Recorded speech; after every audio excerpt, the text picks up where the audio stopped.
Fidel Alejandro Castro nació en el poblado de Virán, en el municipio de Mayarí, el 13 de agosto de 1926, hijo de los españoles Ángel Castro Argís y Lina Ruz González, quienes emigraron a Cuba en 1905 y 1911 respectivamente. Fidel fue el tercero de 7 hermanos. En 1945 ingresó a la Universidad de La Habana a las carreras de Derecho, Derecho Diplomático y Ciencias Sociales.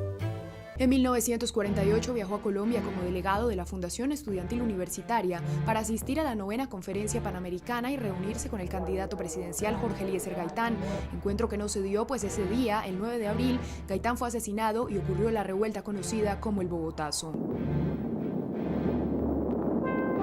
A su regreso a Cuba, Fidel contrajo matrimonio con la estudiante de filosofía Mirta Díaz Balart, unión de la que nació su primer hijo, Fidel Félix.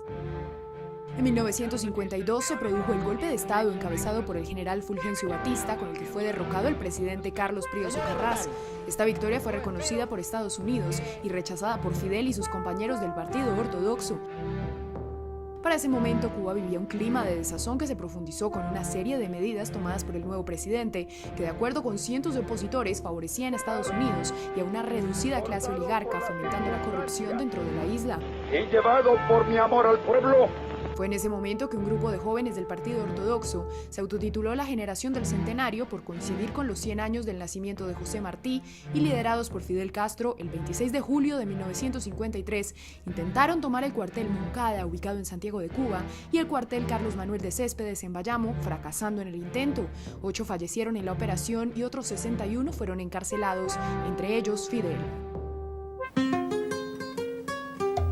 22 meses más tarde, debido a una amnistía impulsada por Batista, Castro salió de la cárcel junto con sus compañeros y viajó a México.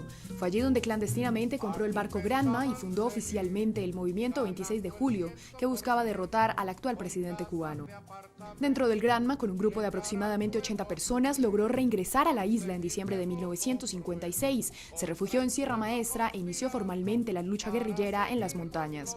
Desde entonces se encargó de reclutar gente para su causa y fue el 30 de noviembre de 1958 que se dio el golpe de Estado contra Fulgencio Batista, quien fue derrocado y huyó de Cuba. El 1 de enero de 1959 se declaró el triunfo de la revolución y una semana después Castro hizo su entrada triunfal en La Habana. Posteriormente se convirtió en primer ministro de Cuba y en comandante en jefe de las Fuerzas Armadas, hasta que en 1976 fue elegido presidente de los Consejos de Estado y de Ministros de la República de Cuba. Hasta la victoria siempre. Fue hacia la década del 2000 que su salud empezó a decaer. Les pido perdón por haberme caído. No obstante, pese a su avanzada edad, continuó en el poder hasta el 31 de julio de 2006, cuando su secretario, Carlos Valenciaga, anunció que delegaba provisionalmente su cargo a su hermano Raúl, mientras se recuperaba de una intervención quirúrgica intestinal. Delego, con carácter provisional, mis funciones como presidente del Consejo de Estado y del Gobierno de la República de Cuba en el primer vicepresidente, compañero Raúl Castro Ruz. Posteriormente, en 2008, anunció su retiro definitivo y se dedicó a escribir editoriales en el periódico oficial cubano Granma. Inició una vida de retiro en su casa de La Habana, donde a lo largo de los años recibió a diversos jefes de Estado y amigos cercanos. Entre otros detalles que se conocen de la vida de Fidel están que tuvo una hija llamada Alina Fernández, quien posteriormente salió de la isla para convertirse en una de las más férreas opositoras de su padre. Odio lo que le ha hecho a Cuba. Y desde 1961 compartió su vida con Dalia Soto del Valle, una maestra con la que tuvo 5 hijos varones. Entre sus amigos más cercanos estuvieron el Nobel de Literatura colombiano Gabriel García Márquez y el fallecido presidente venezolano Hugo Chávez. Además, de acuerdo con el propio Castro, uno de sus compañeros más fieles durante toda su vida fue su hermano Raúl. Realmente tenía que él tiene. Castro fumó puros entre los 15 y los 60 años y fue un apasionado de la literatura durante toda su vida. Además, hasta que su cuerpo se lo permitió, mantuvo su espíritu deportista y luchador.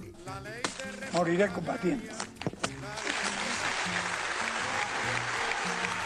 Gracias.